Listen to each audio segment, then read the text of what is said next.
Hello and welcome to our video on the Azure blockchain voting system. In a country with 1.5 billion people, electing the appropriate candidate plays a vital role.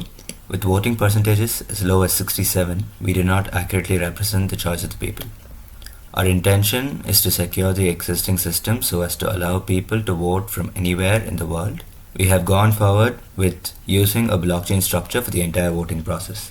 The reason for this being is that the blockchain is a distributed and immutable ledger, meaning that it cannot be tampered with and no data is privately held, much like a peer-to-peer network.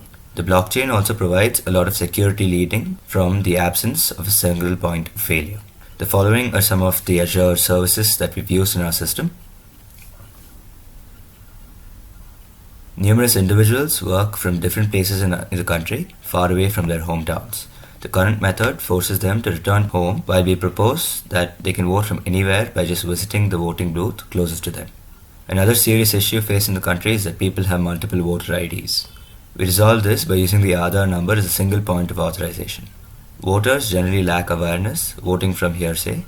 We provide for a mechanism wherein people get complete information of the candidate, the latest news, as well as all criminal records they have registered for. Additionally, we have provided support for those who, at the time of the election, are put up outside the country. By providing us with sufficient proof, say your visa's expiry date, which we recognize using computer vision APIs from Azure and OCR detection, we automatically enable a vote from home option that sends you an email via Azure SendGrid APIs with an OTP and lets you vote from wherever you're located. We believe that before casting a vote, your current mental state should be stable. This is detected using the Azure Face API.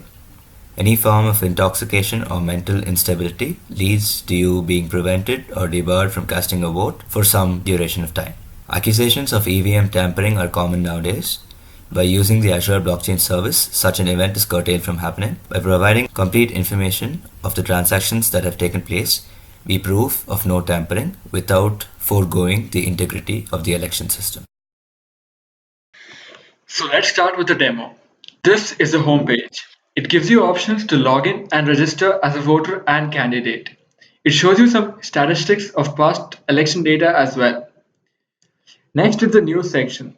This is powered by the Bing News Search API, which delivers latest and relevant news. Using your location and Bing Maps, we show you the location of the nearest polling booth.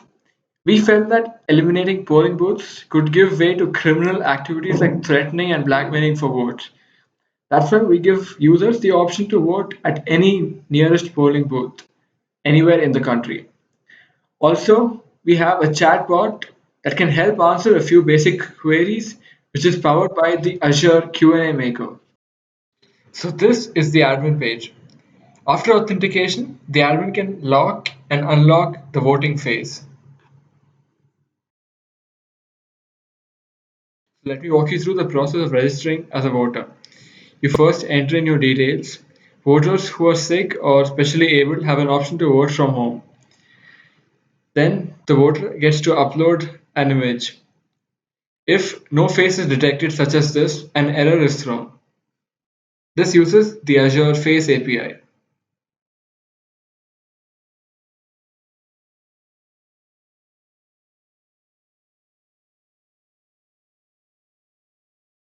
Now let me show you the process of registering as an overseas voter.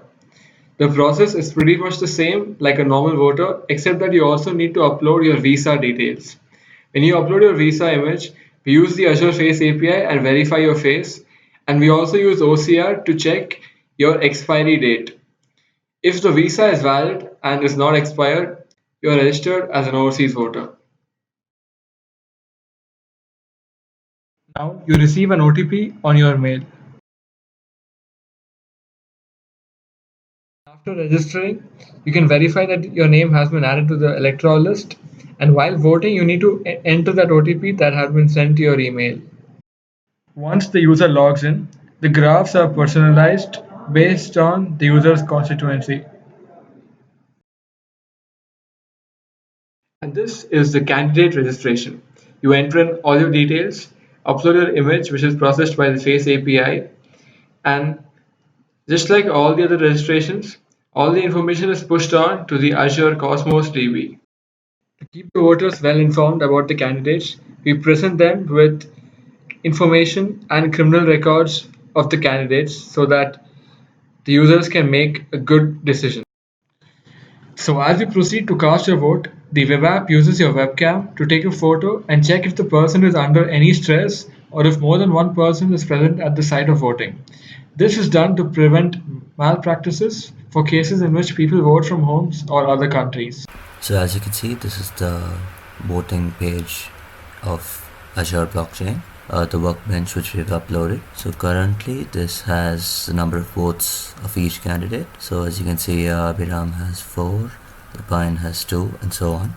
So each candidate has their ID as well as their UID, which they use to reference and map to their specific blockchain contract. Let us now perform the task of casting votes. So we first log in.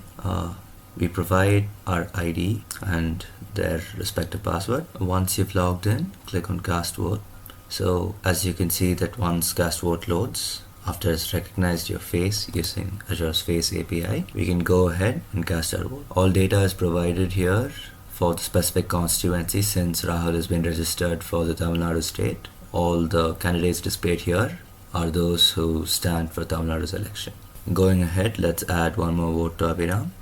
As you can see, the vote has been registered. Now we'd be logging in as a different candidate and going forward with the same process. We've skipped the login to reduce the time of our video. This time we'd be voting for Radhakrishnan. A third vote for AP. Let's go with Shobit. And finally, one last vote, this time for AP Nagarajan.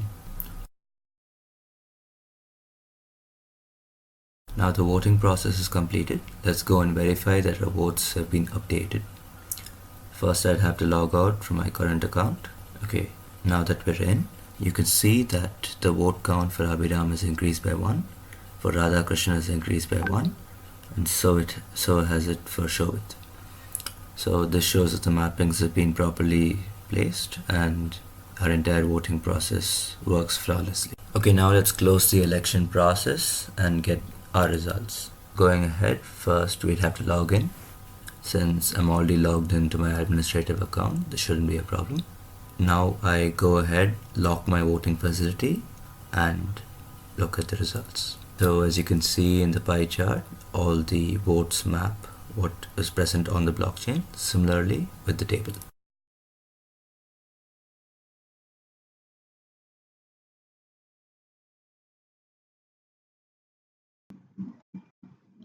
Now that the votes have been casted, let me show you what we have done to address the issue of tampering of votes.